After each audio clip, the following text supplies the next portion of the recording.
நிகழ்ச்சியை வழங்குவதற்காக ஹேமா ராகேஷ். இன்னைக்கு குற்றம் குற்றமே நிகழ்ச்சியில முட்புதர்ல இருந்து ஆண் சடலம் மீட்பு, மளிகை கடையில கொள்ளை, சீர்திருத்த பள்ளியிலிருந்து சிறுவர்கள் தப்பி ஓட்டம், ஆசிரியை வீட்டுல நகை பணம் கொள்ளைன்னு பல குற்ற செய்திகளை பார்க்க இருக்கோம். வாங்க நிகழ்ச்சிக்குள்ள போகலாம்.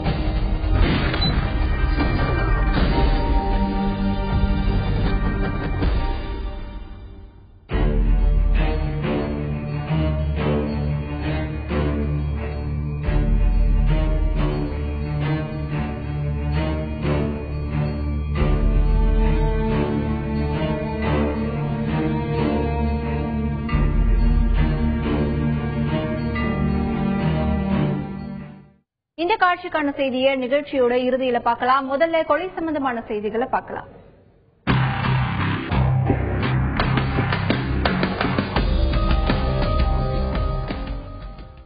அரசு பள்ளி ஆசிரியைய மாணவன் கன்னத்துல அறைந்த சம்பவம் பரபரப்பை ஏற்படுத்தியிருக்கு. படுகாயமடைந்த ஆசிரியை அரசு மருத்துவமனையில சிகிச்சை பெற்று வராங்க. சென்னையை அடுத்த மதுரவாயில அரசு மேல்நிலைப் பள்ளி இருக்கு. இந்த பள்ளியில கணினி அறிவியல் ஆசிரியை லட்சுமி நேற்று மாலை வழக்கம் போல 12ஆம் வகுப்பு மாணவர்களுக்கு பாடம் எடுத்துட்டு இருந்தாங்க. அப்போ ஒரு மாணவன் கணினிய சரியா ஆஃப் பண்ணலன்னு ஆசிரியை திட்டியிருக்காங்க. இதுல அந்த 12ஆம் வகுப்பு மாணவனுக்கும் ஆசிரியை லட்சுமிக்கும் வாக்குவாதம் ஏற்பட்டிருக்கு. தகராறு முத்தி போக ஆசிரியைய மாணவனை அடிச்சதா சொல்றாங்க. பதிலுக்கு மாணவன் ஆசிரியர் கன்னத்துல அடிச்சிருக்காரு. இதுல படுகாயம் அடைந்த ஆசிரியை ராஜீவ்காந்தி அரசு மருத்துவமனையில சேர்க்கப்பட்டிருக்காங்க. இத பத்தி விசாரணை நடத்தி நடவடிக்கை எடுக்கப்படும்னு மாவட்ட கல்வித்துறை அதிகாரிகள் சொல்லியிருக்காங்க. ஆசிரியைய மாணவன் தாக்கிய சம்பவம் பரபரப்பை ஏற்படுத்தியிருக்கு. கல்விக்கூடங்கள்ல சமீப காலமா வன்முறை அதிகரிச்சுட்டு வரதா சொல்றாங்க. குறிப்பா கடந்த ஒரு மாசத்துல நிலக்கோட்டை, அருப்புக்கோட்டையில அடுத்தடுத்து நிகழ்ந்த மாணவர்கள் கொலை பெற்றோர்கள், கல்வியாளர்கள் மத்தியில அதிர்ச்சியை ஏற்படுத்தியிருக்கு. 2012ஆம் ஆண்டு பிப்ரவரி மாசம் சென்னை பாரிமுனை பள்ளியில மாணவனை கண்டிச்ச காரணத்திற்காக ஆசிரியை உமா மகேஸ்வரி பள்ளி வகுப்பறையிலேயே கொலை செய்யப்பட்டாங்க. போன மாசம் 12ஆம் தேதி திண்டுக்கல் மாவட்டம் விளாம்பட்டி அரசு மேல்நிலைப் பள்ளியில நோட்டு புத்தகத்தை கிழிச்சது தொடர்பா 11ஆம் வகுப்பு படிச்சுட்டு வந்த வினோத் அப்படிங்கிற மாணவனுக்கும் சக மாணவனுக்கும் வாக்குவாதம் ஏற்பட்டுச்சு. இதுல மாணவன் வினோத் கொலை செய்யப்பட்டான். விருதுநகர் மாவட்டம் பந்தல்குடி அரசு மேல்நிலைப் பள்ளியில 8ஆம் வகுப்பு படிச்சுட்டு வந்த மாணவன் பாஸ்கரன் போன மாசம் 28ஆம் தேதி பள்ளி வகுப்பறையில கொடூரமா குத்தி கொலை செய்யப்பட்டார். இந்த கொலை வழக்குல அதே பள்ளியைச் சேர்ந்த முன்னாள் மாணவன் மாரீஸ்வரனை போலீசார் கைது பண்ணிருக்காங்க. இந்த பீதி அடங்குவதற்குள்ள சேலம் மாவட்டம் ஓமலூரை அடுத்த கஞ்சநாயக்கன்பட்டி அரசு பள்ளியில நேற்று 12ஆம் வகுப்பு மாணவன் சந்தோஷ்குமார இருசக்கர வாகனத்துல வந்த 2 பேரு கத்தியால குத்த முயற்சி பண்ணிருக்காங்க. இதுல மாணவன் சந்தோஷ்குமாருக்கு கையில காயம் ஏற்பட்டிருக்கு. ஒழுக்கம் நிறைஞ்சு இருக்க வேண்டிய மாணவர்களோட மனசுல சமீப காலமா வன்மம் அதிகமா நிறைஞ்சிருக்கிறதா சொல்றாங்க. அதை சரி செய்ய வேண்டிய கட்டாயமும் ஏற்பட்டிருக்கு. இத பத்தி கல்வியாளர்கள் தரப்புல என்ன சொல்றாங்க அப்படிங்கறத கேட்கலாம். சமீப காலங்களாக தமிழகத்திலே நடைபெற்று வருகின்ற மாணவர்களின் ஒழுங்கீன செயல்பாடுகளை எல்லாம் நாம் அனைவரும் அறிந்திருக்கின்றோம். ஆனால் அந்நிகழ்வுகள் எல்லோருக்கும் வருத்தத்தையும் வேதனையும் ஏற்படுத்திக் கொண்டிருப்பதாகத்தான் இருக்கிறது.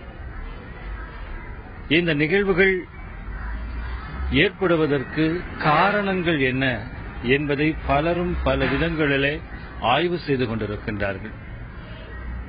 ஆனால் என்னை பொறுத்தவரை ஈரம் இருக்கும் வரை இலைகள் உதிர்வது இல்லை, நம்பிக்கை இருக்கும் வரை முயற்சிகள் தோற்பது இல்லை. இந்த ஒரு சிந்தனை மாணவர் சமுதாயத்தில் மாணவர்களுடைய உள்ளங்களிலே விதைக்கப்பட்டு அது முளைத்து மரமாக வளர்ந்தால் கட்டாயம் இத்தகைய செயல்பாடுகள் எல்லாம் கண்டிப்பாக இந்த உலகத்திலே இருக்காது என்பதுதான் என்னுடைய நம்பிக்கை. இப்படிப்பட்ட நம்பிக்கைகளை அவர்களுடைய உள்ளத்திலே விதைக்க வேண்டும் என்று சொன்னால் யார் விதைக்க வேண்டும், எப்படி விதைக்க வேண்டும், இதை யார் முன்னின்று செயல்படுத்துவது என்பதை நான் சிந்திக்கின்ற பொழுது யாரோ ஒருவர் மட்டும்தான் இதை செயல்படுத்த வேண்டுமா? வெறும் ஆசிரியர் சமுதாயம் மட்டும்தான் இதை செயல்படுத்த வேண்டுமா? அல்லது பெற்றோர்கள் மட்டும்தான் இதை செயல்படுத்த வேண்டுமா? இல்லை, ஒட்டுமொத்த சமுதாயமும் இதிலே ஈடுபட வேண்டும். விருதுநகர் மாவட்டம் பந்தல்குடியில மாணவன் பாஸ்கரன் கொலையில கைதான முன்னாள் மாணவன் போலீஸ் கிட்ட கொடுத்த வாக்குமூலத்துல ஓரின சேர்க்கைக்கு இணங்காததுனால கொலை செய்ததா சொல்லியிருக்காரு. மாணவர்கள் மத்தியில பாலியல் கல்வி பத்தி போதிய விழிப்புணர்வு இல்லாததே இதுக்கு காரணம்னு சொல்றாங்க. இத பத்தி இன்றைக்கு உளவியல் உலகம் பகுதியில பார்க்கலாம்.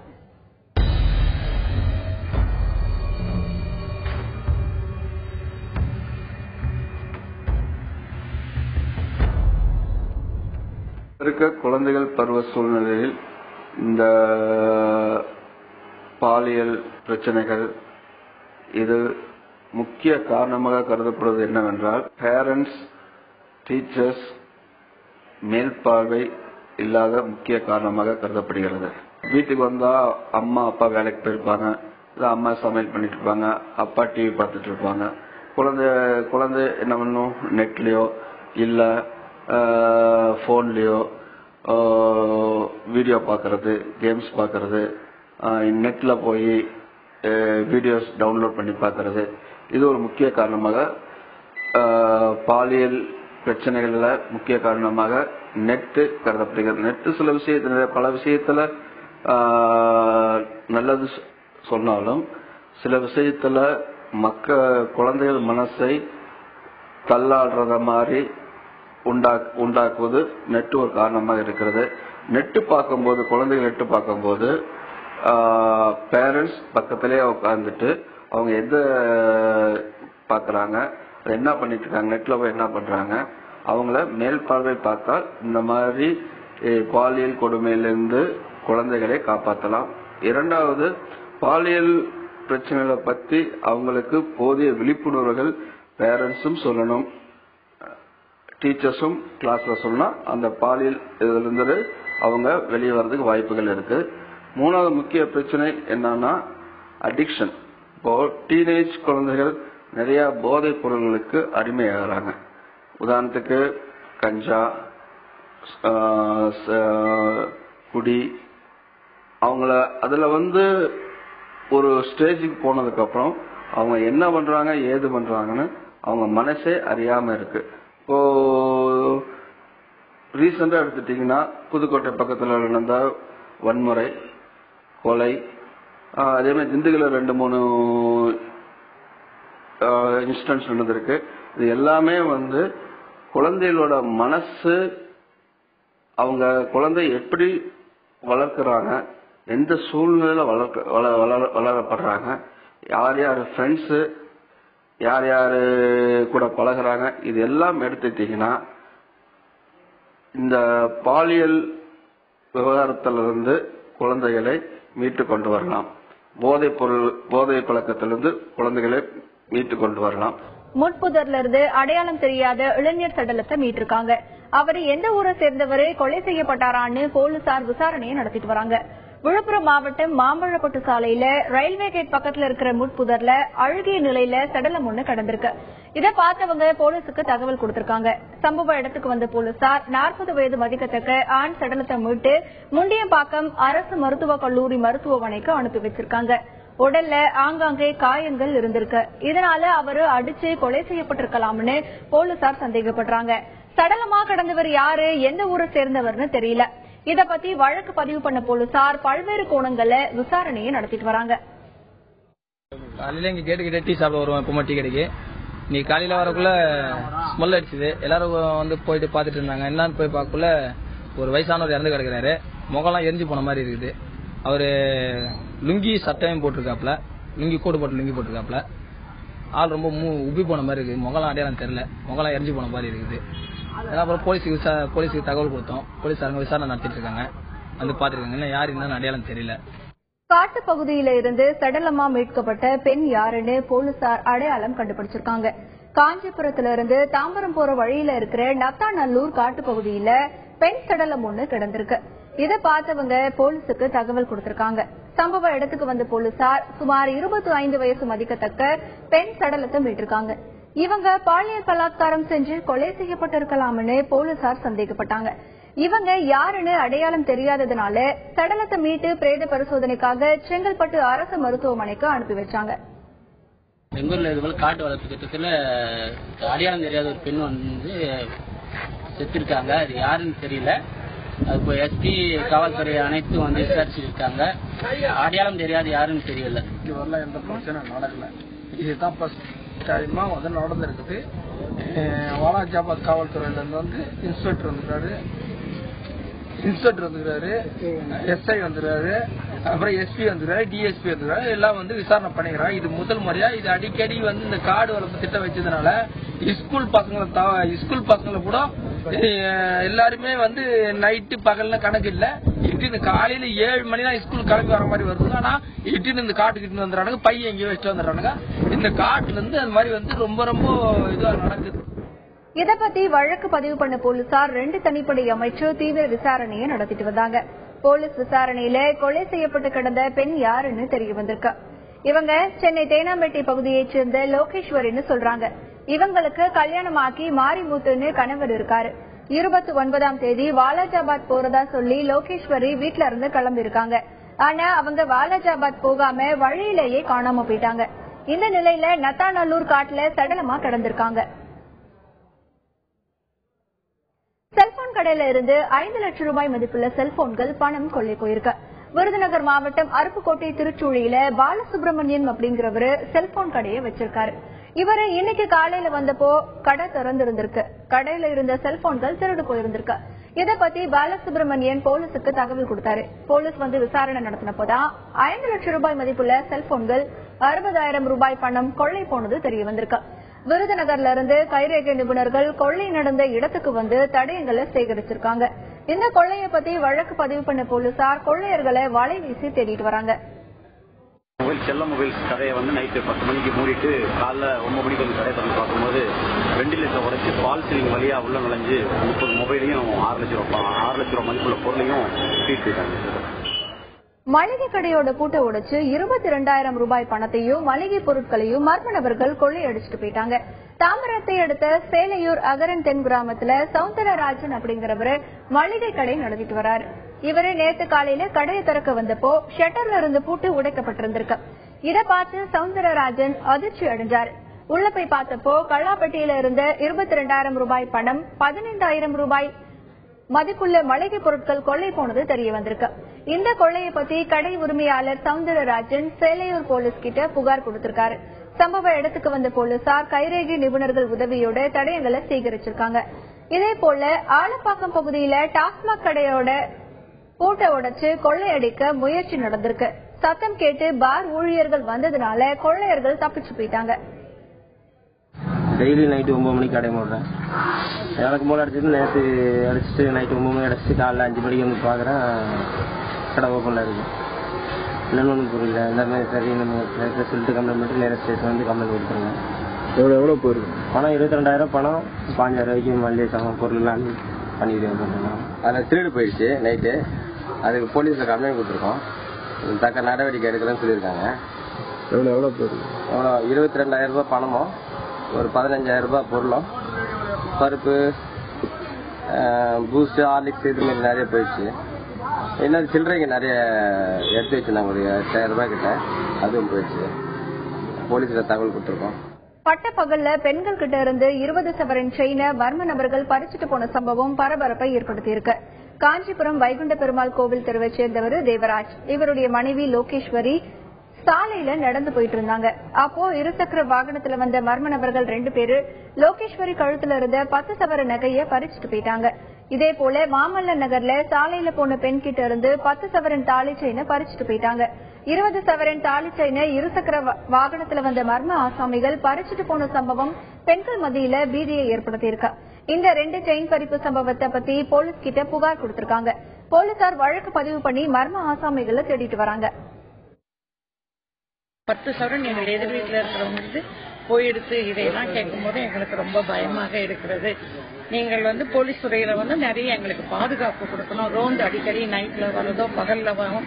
பகல்ல இன்னும் பயம் இல்லைன்னு வர்றதில்லை. ஆனா இப்போ நடக்கிறதுனால பகல்லையும் ரோந்து அடிக்கடி வரணும். அதாவது இந்த திரும்புற இடங்கள் எல்லாம் கொஞ்சம் பாதுகாப்பு இருக்கணும். அவங்க எடுத்துக்கிட்டு சைட்ல திரும்பிடுறாங்க, அதனால முகம் பார்க்க முடியறதில்ல, ஒன்னும் பண்ண முடியறதில்ல. 2 பேர் வந்தா ஒருத்தன் வண்டி ஓட்டிட்டு இருந்தா ரேஸ் பண்ணிட்டு உட்கார்ந்து இருந்தவன் மங்கி குல்லா போட்டுக்கிட்டு ரெயின் கோட் போட்டு வந்தவன் அந்த அம்மா வரும்போது அவங்களுடைய 10 இருக்கிறாங்க. அந்த அம்மாவும் இழுக்குது, சத்தம் போடுறாங்க. ஆனா கண்டுபிடிக்கிற நேரத்துல 10,000 நகையும் 10 போயிட்டாங்க. சென்ற மாதிரி இதே மாதிரி நடந்தது. இந்த மாதிரி 1 மாத இடைவெளியிலேயே இந்த பகுதியில டெஸ்ட் நடக்குது. மதுரையில சீர்திருத்த பள்ளியிலிருந்து 10 சிறுவர்கள் தப்பிச்சு ஓடிட்டாங்க. இதுல ஒரு சிறுவனை மட்டும் போலீசார் வளைச்சு பிடிச்சிருக்காங்க. மதுரையில இருக்கிற கீழ்சந்தைப்பேட்டையில சிறுவர்கள் சீர்திருத்த பள்ளி இருக்கு. இங்க குற்ற செயல்களில் ஈடுபட்ட சிறுவர்கள் தங்கியிருக்காங்க. மதுரை, விருதுநகர், தேனி போன்ற 5 மாவட்டங்கள் மற்றும் கேரளான்னு மொத்தம் 35 சிறுவர்கள் இங்க தங்கியிருக்காங்க. இந்த நிலையில நேற்று ராத்திரி 1 மணிக்கு ஜன்னல் கம்பியை வளைச்சு அந்த வழியா 10 சிறுவர்கள் தப்பிச்சு போயிட்டாங்க. இத பத்தி சீர்திருத்த பள்ளி நிர்வாகிகள் போலீசுக்கு தகவல் கொடுத்தாங்க. இதையடுத்து தப்பி ஓடிய சிறுவர்கள்ல ஒருத்தனை மட்டும் தெப்பக்குளம் போலீசார் வளைச்சு பிடிச்சிருக்காங்க. மீதி 9 பேர் எங்க போனாங்கன்னு தெரியல. அவங்கள போலீசார் தேடிட்டு வராங்க. சீர்திருத்த பள்ளியில பாதுகாப்பு சரியில்லைன்னு சொல்றாங்க. பாதுகாப்பு குறைபாடு காரணமா தான் சிறுவர்கள் தப்பிச்சு ஓடிட்டதா சொல்றாங்க. வரதட்சணை கொடுமை காரணமா கல்யாணமான 3 மாசத்துல புது பெண் தற்கொலை பண்ணிக்கிட்டதா சொல்றாங்க. தற்கொலைக்கு காரணமானவங்க மேல நடவடிக்கை எடுக்கணும்னு பெண்ணோட உறவினர்கள் கோரிக்கை வச்சிருக்காங்க. வேலூர் மாவட்டம் திருப்பத்தூர் இஸ்மாயில்பேட்டையை சேர்ந்தவர் அமானுல்லா கான். இவருக்கும் கிருஷ்ணகிரி மாவட்டத்தை சேர்ந்த தில்ஷாத் அப்படிங்கிறவங்களுக்கும் கடந்த ஆகஸ்ட் மாசம் திருமணம் நடந்திருக்கு. வரதட்சணையா கேட்ட நகைய தில்ஷாத் வீட்டார் போடலன்னு சொல்றாங்க. இதனால அவங்கள அமானுல்லா கானும் அவருடைய பெற்றோரும் சித்திரவதை பண்ணினதா தெரியுது. இந்த நிலையில தில்ஷாத் தூக்கு போட்டு தற்கொலை பண்ணிக்கிட்டதா சொல்றாங்க. இதனால அதிர்ச்சி அடைஞ்ச அவங்களுடைய பெற்றோர் போலீஸ் கிட்ட புகார் கொடுத்திருக்காங்க. தில்ஷாத் தற்கொலை பண்ணிக்கலன்னு அவங்கள சித்திரவதை செஞ்சு கொலை பண்ணதா அவங்களுடைய பெற்றோர் புகார் சொல்றாங்க. திருப்பத்தூர்ல பொண்ணு கொடுத்தாங்க 3 மாசத்துக்கு முன்ன கொடுத்தாங்க.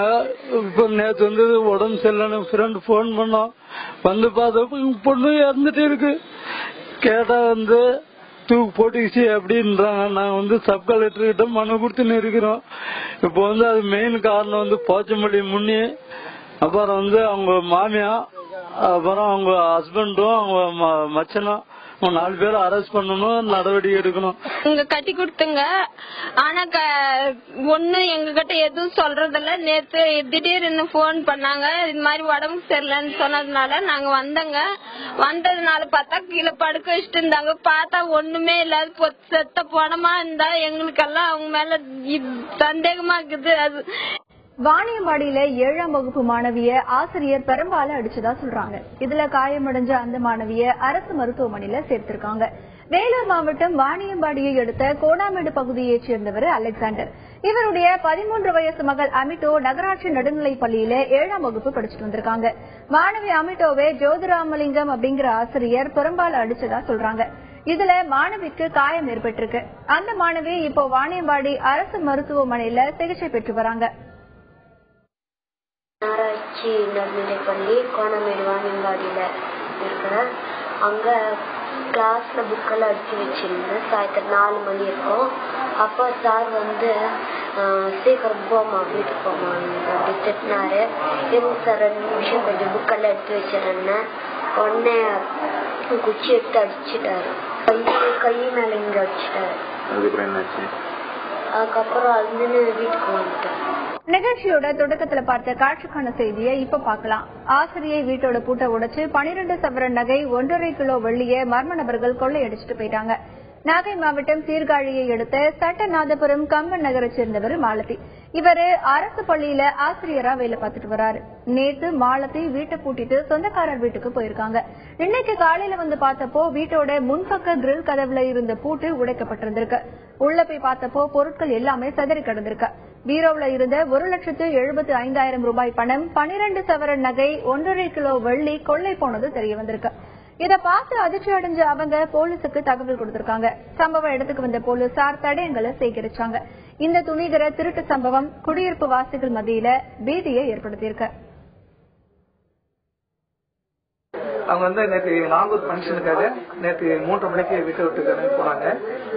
போயிட்டு காலையில மறுநாள் காலையில 7 மணிக்கு வீட்டுக்கு வந்தாங்க. வரக்குள்ள வெளியே பூட்டினுடைய பூட்டப்பட்டு இருந்தது. உள்கேட்டுடைய பூட்டு உடைக்கப்பட்டு உள்ள கதையையும் உடைச்சி, உள்ளுக்கு உள்ள ரூம் கதையும் உடைச்சி, பீரோவுடைய லாக்கர் எல்லாத்தையும் உடைச்சி எல்லா துணிமணியும் எடுத்து வெளியில போட்டுட்டு சுமாரா ஒரு 12 பவுன் ஜுவல்ஸையும் 1.5 கிலோ வெள்ளி பாத்திரம் 1.5 கிலோ வெள்ளியையும் எடுத்துட்டு போயிட்டாங்க.